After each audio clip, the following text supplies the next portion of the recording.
2021 থেকে আজ থেকে তো নয় 2021-এ ওইগুলো ইসিএল জমি এখন 100% ইসিএল জমি কিন্তু জমি মাফিয়ারা কোথায় থেকে তাও সেই সময় আন্দোলন ছিল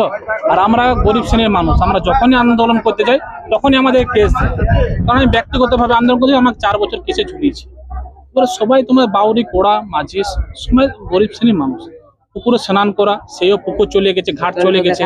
দিনের পর দিন প্রাচীর হচ্ছে আমরা কিছু জানতে পারছি না কিন্তু পুরো আমাদের কি বলো পাড়াটাকে শেষ করে দিলে জমি মাফিয়া মন্দিরের রাস্তা সেটাকেও ঘিরে দিচ্ছে কার মাথায় এদের হাত আছে আমি বুঝতে পারি না দিনের পর দিন কিছু ভয় কিছু নাই আমরা কাউন্সিলর কাছে সে জানাতে সেটা একটু তীব্র মধ্যে একটু হয়ে গেল কাউন্সিলরও ভুল বুঝাবুঝির দিক থেকে হয়তো বাকি এখন ঠিক আছে কাউন্সিলর আমাদের সুরাহা দিয়েছে তা অবিলম্বে এটা কিছু করা হবে অনেকে বলছে যে কাউন্সিলরের মাঝে নাকি নাম কাউন্সিলর বক্তব্য বলবে আপনি কাউন্সিলর বাইট নিন কাউন্সিলর বলবে কাউন্সিলর ব্যক্তিগত ব্যাপার এখন আপনারা কি চাইছেন এখন আমরা চাইছি কারণ ওইগুলো ইসিআর জমি আমরা যখন 1999 থেকে 2000 সালে সে সময় মাঠে একটা ধস নামে সে ধসটা আমাদের রিপেয়ারিং করেছিল কাউন্সিলর আমার তো ভালো জানবো সেই সময় ইসিএল রিপেয়ারিং করেছিল তা আমরা জানি যে ওগুলো ইসিএলের জায়গা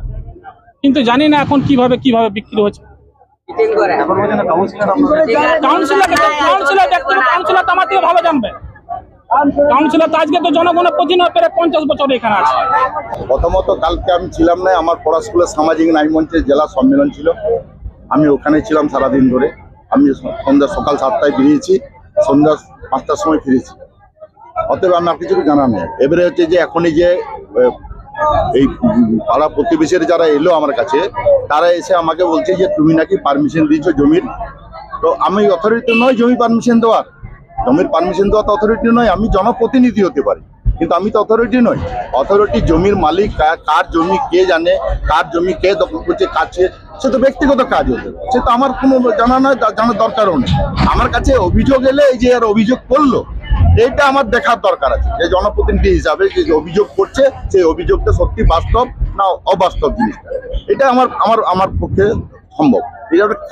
কোথায় কে জমি বিক্রি করছে কোথায় কে জমি দখল করছে জমিটা কে কোথায় নিয়ে যাচ্ছে সেটা আমার তো প্রয়োজনে সেই কাজ তো আমার নয়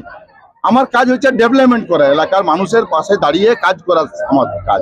আমার তো জমি কোথায় কে জমির ব্যক্তিগত মালিকানার জমি কে কোথায় সরকারি জমি হতো আমি নিশ্চয়ই হস্তক্ষেপ করতাম সরকারি জমি তো নয় সেই ব্যক্তিগত জমি না এখন কোন জমি সে তো আমার জানাও নয় জমিটা সম্বন্ধে আমি